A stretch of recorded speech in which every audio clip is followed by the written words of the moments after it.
할렐루야. 슬기로운 아침 시간 20번째 창세기 20장 이야기입니다.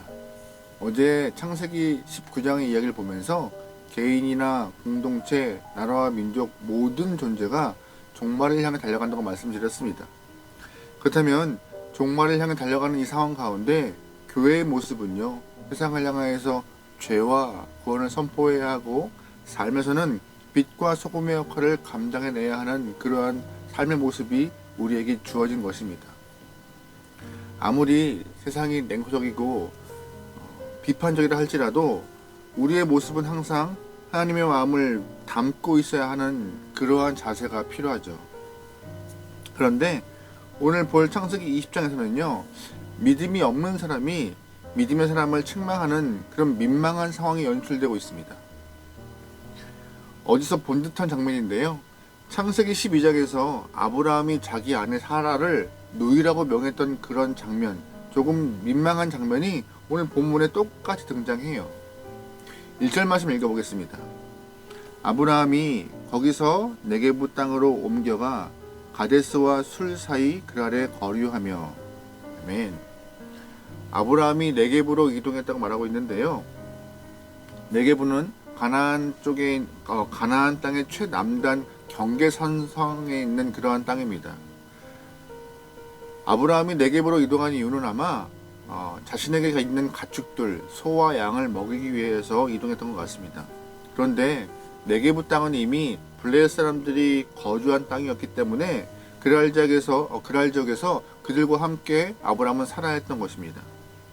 어느 날 아브라함은 자신은 외지인이고 환경도 낯설고 참 쉽지 않은 상황 가운데 하나님을 전혀 모르는 사람들이 자신의 아름다운 아내 사례를 데려가고 자신을 죽일까봐 덜컥 겁이 났던 것입니다. 그래서 고민 끝에 창세기 12장과 같이 아내를 누이라고 말하려고 결정하고 그렇게 진행을 합니다. 본문을 보면요, 안타까운 부분이 지금 발생해요. 믿음이 성장하여서 믿음의 조상이라 불리기에 아름다운 아브라함 같은데 다시 원점이 된 것 같고, 또한 똑같은 상황이 반복되는 그런 모습 가운데 아브라함의 약점이 노출된 것이 아닌가 하는 마음이 생겨요. 그 약점을 향하여서 사단 마귀는 계속 공격할 포인트를 갖고 찌르고 있는 모습이 나타나는 것 같고요. 근데 아브라함뿐만 아니라 우리의 인생도 돌아보면요, 이렇게 반복적인 문제가 일어나고 있습니다.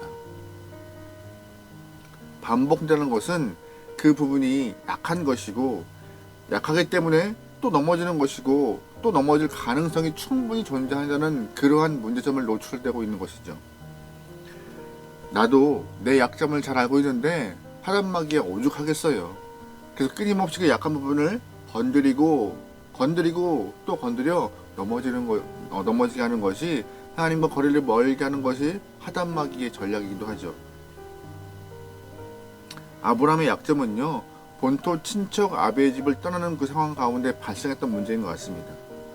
아브라함은 분명히 하나님의 부르심에 응답하였고 믿음으로 떠나갔습니다.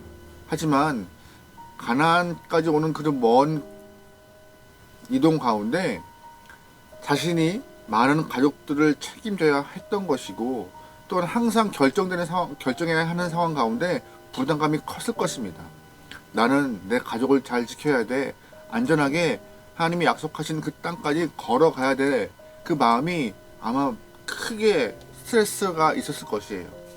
그런데 중요한 것은 그런 상황들을 이겨낼 만큼 아브라함이 용기 있는 사람이 아니었어요. 그러다 보니 한 걸음 한 걸음이 매번 부담이었고 하루하루가 쉽지 않은 시간들의 연속이었을 것입니다. 믿음으로 온 건 맞지만 과정 가운데 쉽지 않은 마음이 분명히 존재했을 것이에요. 하나님은 아브라함에게 지키신다 말씀하셨지만 그것 또한 들리지 않을 만큼 하루하루가 정말 어려웠을 것입니다.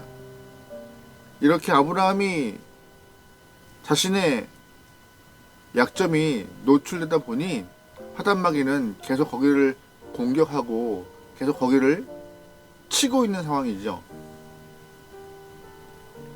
너 무섭지 않니? 네 아름다운 아내를 이 그랄 지역의 사람들이 데려갈 것 같은데, 너도 죽일 것 같은데 라고 속삭이는 음성이 자꾸 아브라함 마음에 들리기 시작해요. 그래서 아브라함은 옛날 창세기 12장과 같이 상황을 모면하기 위해서 사라를 누이라 부르는 그러한 마음도 다시금 연출된 것이죠. 우리가 아브라함 보면서 왜 저렇게 똑같은 짓을 반복하지? 라고 하는 안타까움이 생길 수가 있어요. 그런데 우리가 좀 솔직하게 우리의 삶을 좀 돌아보죠. 우리가 우리의 아내를, 우리의 남편을 오빠라고 누이라고 하지 않을 뿐이지, 이렇게 반복되는 일, 자주 주기적으로 반복적으로 넘어지는 부분이 항상 존재하고 있습니다. 어떤 이에게는 물질이 약점이 되어서 하단마귀가 계속 물질을 향해서 공격을 해요. 어떤 이는 관계의 부분이 약해서 사람을 의지하는 경향이 굉장히 큰 마음을 갖고 있죠. 그러다 보니 관계에 집중하여서 상처를 많이 받고 아파하는 일이, 넘어지는 일이 발생할 때가 많아요. 또 어떤 이는 성격이 급한 약점 때문에 그 일들을 제대로 처리하지 못하고 감정적으로 일을 하다 보니 하나님의 의의를 못 이루는 때가 많이 발생할 때가 있죠. 이렇게 알게 모르게 우리도 똑같이 아브라함과 같이 약점이 존재하고 반복되고 주기적인 일이, 그런 실수가 드러날 때가 있다는 것을 꼭 기억하기 바랍니다. 그러기에 나는 완벽해라는 그러한 관점이 아니라 나도 약점이 있기 때문에 하나님을 의지할 수밖에 없다는 존재, 그러한 모습이라는 것을 인정하며 주님을 의지하는 그런 마음의 신앙이 되길 소망합니다. 오늘 본문을 보세요. 그라랑 아비멜렉이 사라를 아내 삼고자 데려갑니다. 우려했던 것이 현실로 드러나요. 근데 이번에 하나님이 이 일을 해결하시고자 직접 아비멜렉의 꿈에 등장하십니다. 우리 3절 말씀 같이 볼게요. 그 밤에 하나님이 아비멜렉에게 현몽하시고 그에게 이르시되 네가 데려간 이 여인으로 말미암아 네가 죽으리니 그는 남편이 있는 여자임이라. 아멘. 하나님이 직접 말씀하세요. 네가 데려온 여자는 남편이 있는 여자이다 라고 분명하게. 그라랑 아비멜렉은요, 남편이 있는지 몰랐어요. 왜요? 아브라함이 누이라고 하니까는요. 근데 하나님이 그 아비멜렉의 잘못을 꼬집으시면서 너 실수한 거야 라고 말하고, 꿈을 꾸었던 아비멜렉은 일어나자마자 화를 내면서 이렇게 말하고 있죠. 7절 말씀입니다. 이제 그 사람의 아내를 돌려보내라. 그는 선지자라. 그가 너를 위하여 기도하리니 네가 살려니와 네가 돌려보내지 아니하면 너와 내게 속한 자가 반드시 죽을 줄 알지니라. 아멘. 밤에 그렇게 하나님이 책망하시는 꿈을 꾸고 일어난 아비멜렉은 일어나자마자 신하들에게 빨리 보내라고 말하고 있죠. 그리고 또한 아브라함을 책망하는 모습이 9절에 등장해요. 9절 말씀 한번 볼게요. 아비멜렉이 아브라함을 불러서 그에게 이르되 네가 어찌하여 우리에게 이렇게 하느냐? 내가 무슨 죄를 네게 범하였기에 네가 나와 내 나라가 큰 죄에 빠질 뻔하게 하였느냐? 네가 합당하지 아니한 일을 내게 행하였도다 하고. 잘 보시면 본문의 내용이 중요한 게 본문의 내용이 문제가 아니라 상황의 문제인 것이에요. 실수할 수 있죠. 하지만 중요한 것은 불신자, 믿음이 없는 불신자가 믿음이 있는 사람을 향해서 책망하는 이 모습이 참 안타까운 것이에요. 믿음이 없는 사람이 믿음의 조상이라고 말하고 있는 아브라함을 향해서 책망하고 낯뜨거운 일이 발생하는 이런 상황이 문제인 것입니다. 세상이 꼭 교회를 책망하는 모습 같아서 가슴이 아파요. 당신 교회 다닌다고 해서 내가 믿고 있었는데 믿는 사람이 어떻게 일을 해? 라는 소리 같아서 가슴이 아파요. 저는 개인적으로 이렇게 세상의 교회를 향해서 이러한 이야기를 하는 것 가슴이 아프고, 믿지 않은 사람들이 믿는 사람을 향해서 이렇게 불신한 마음, 불신된 모습을 표현하는 것 가슴이 아픕니다. 하나님이 우리를 책망하는 거는 달게 받아요. 그럴 수 있죠. 하나님이시니까 우리가 말씀대로 못 사는 우리를 향해서 책망하시고 혼내시는 것 달게 받아야죠. 하지만 세상이, 사람들이 우리를 책망하는 건요, 나 부끄러운 일이고 창피한 일이고 나 뜨거운 일입니다. 그래서 세상이 우리를 향하여서 민망한 일을 만들지 않으려면, 이렇게 부끄럽고 창피한 일을 만들지 않으려면요, 우리의 삶은 산 위에서 불빛이 환한 동네와 같이 살아야 할 것입니다.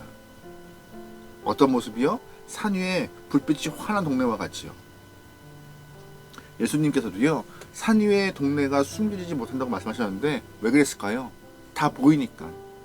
높은 곳에 불빛이 환한 그 상황에 다 보이니까 숨길 수가 없는 것이에요. 항상 정직하고 바른 모습으로 살 것을 원하고 있는 것이고, 하나님은 우리에게 잘 살아야 한다고 말하고 있는 것입니다.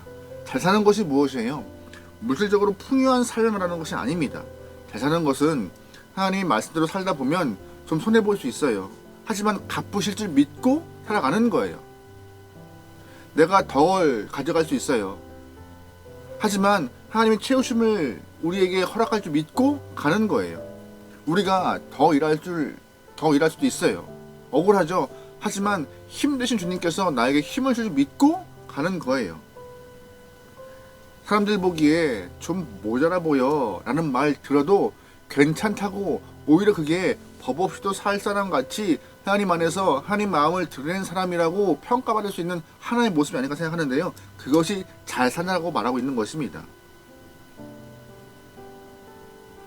창세기 41장에 우리가 요셉 이야기를 또 보겠지만 애굽왕 바로가 요셉을 이렇게 평가해요.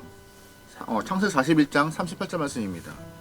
바로가 그 신하들에게 이르되 이와 같이 하나님의 영에 감동된 사람을 우리가 어찌 찾을 수 있으리요 하고. 잘 보시면 애굽왕 바로는요, 믿지 않은 사람들의 최위에 올라 있는 사람이잖아요. 왕으로서. 이 사람이 갓 감옥에서 나온 요셉을 이렇게 평가해요. 하나님의 영이 감동된 사람이라고요. 하나님의 영이 감동된 사람, 이거 최고의 찬사 아닌가요? 이 모습이 우리에게 똑같이 있길 소망합니다. 당신을 보니 하나님의 마음이 느껴지고, 당신을 보니 하나님이 궁금하고, 당신을 보니 당신이 다니는 교회 한번 나가보고 싶다는 그런 이야기, 똑같은 말인 것 같아요. 그래요. 계산 빠르고 빈틈없이 실수 없이 하는 건 중요하지만, 더 중요한 모습은 믿는 사람이 우리를 향한 평가가 오늘 본문과 같이 책망함이 아니라 오히려 당신 때문에 하나님을 더, 당신 때문에 교회를 더, 당신 때문에 말씀이 더 궁금하다고 이렇게 이야기를 듣는 그런 모습이길 소망합니다. 쉽지 않아요. 쉽지 않아요. 우리도 약점이 있기 때문에, 약점 때문에 항상 넘어지고 쓰러지기 때문에 그런 말 듣는 것 쉽지 않아요. 하지만 분명한 것은 약점이 있지만 우리는 완벽하다고 오해하지 않길 소망합니다. 나는 완벽해야 돼? 아니요. 약점 있으면 그대로 주 앞에 나가서 하나님, 약점 많은 인간인지라 하나님이 도우시고 채우시고 이끄셔야지 살아갈 힘이 있습니다 라는 그런 고백이 우리 삶에 있길 원하고, 또한 하나님의 인도하심을 기반으로 우리가 책임감이 있는 성도, 하나님의 동행하심을 기반으로 말씀대로 살고자 하는 성도가 되어서 주의 마음이 좀 드러낼 수 있는 아름다운 영혼들을 소망합니다. 분명 우리도 약점이 있어요. 쓰러져요. 하지만 믿지 않은 사람들에게 책망받고 혼나는 그러한 좀 난처하고 부끄러운 모습은 좀 없기를 바라는 마음에 오늘 말씀을 이렇게 좀 보고 있습니다. 여러분, 오늘 하루 하나님의 마음을 잘 드러낼 수 있는, 영화롭게 할 수 있는 귀한 영혼 되어서 선한 영향력을 많이 끼칠 수 있는 삶으로 아버지 앞에 영광 돌릴 수 있기를 주님으로 축원합니다. 아멘. 기도하시겠습니다. 하나님, 우리의 삶이 하나님의 마음을 드러낼 수 있는, 우리의 모습이 하나님의 마음을 표현할 수 있는 귀한 시간들 되게 도와주시옵소서. 우리도 분명히 약점이 있고 부족한 점이 있습니다. 하지만 그 부족함과 약점을 하나님의 마음과 말씀으로, 또한 믿음의 모습으로 채워나가서 믿는 사람들의 귀한 삶이 아버지 앞에 영광 돌릴 수 있는 그런 시간 되도록 오늘 하루를 붙잡아 주시옵소서. 주님, 사랑합니다. 이 마음 변치 않고 주님을 신뢰하여서 승리하시도록 역사해 주옵소서. 모든 걸 맡기오며 예수님의 이름으로 기도합니다. 아멘.